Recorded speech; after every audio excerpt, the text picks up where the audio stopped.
expected that. Sorry when we started, right? We're cry all the time, so just bear with me. So Chris started with me about a year and a half ago, and I remember his interview. When I first interviewed with Chris, he makes six figures before he go to this business. I just telling you, Chris makes six figures before he go to this business. And he go to my interview, I told you about it, he's like, oh, that sounds good, but can you pay me six figures? And he was like, no. I tell him like, I'm sorry, you had to go through the training program, you had to start at entry level. I will offer him $8 an hour.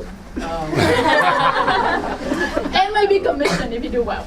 Right? And I told like Chris, I'm sorry, I honest with you, like none of my executive manager position that actually go through the training program without training program, right? So I know that you have a 16 years of sales. I know that you've managed people before. I know you make six figures last year. And I'm sorry, but if you want to say yes to me, it had to be fair to everybody else. And I was scared. I never think I can actually attract someone like Chris because, I'm a young girl and I have no idea what I'm doing. And then Chris like, okay. Hire Chris is the hardest thing I had to do. It's only taking a guy one day to hire you, and it's taking me a week to hire Chris. Oh, wow. So Chris was like, okay, I come back, let me go home and think about it. So he go home and think about it, and then I invite him like next day, hey Chris, so on the phone like Chris, and then he called me like, hey Jack, I have more questions. I'm like, oh my God, how many questions you gonna have, right? And then I have more questions, like, okay, Rick, let's do this. So why don't you come to my office and watch how I do things?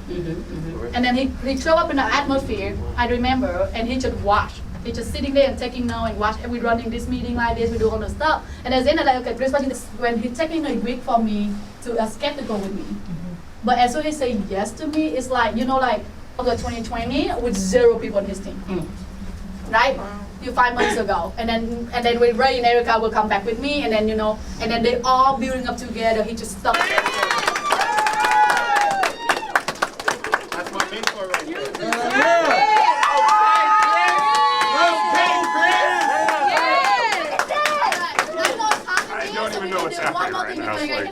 So Chris, can you give us like 1 or 2 advice on how it's helped you to make it to ownership? 1 or 2 advice, just 1 or 2?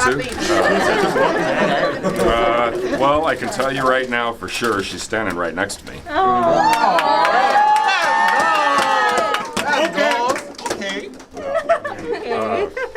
Well, I will tell you, just like, it's funny, I've watched a couple of these people get promoted, okay?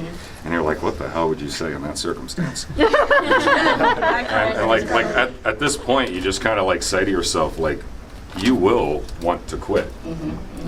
And I think this meeting was perfect, because you just have to say, like, what your life what you want out of your life, like what's important to you, and remind yourself of that every day. And I couldn't have asked for a better mentor. And the reason I said yes to this opportunity is I saw a glow here in this office. I saw a glow and she says, oh, half my age, but she's taught me something every single day.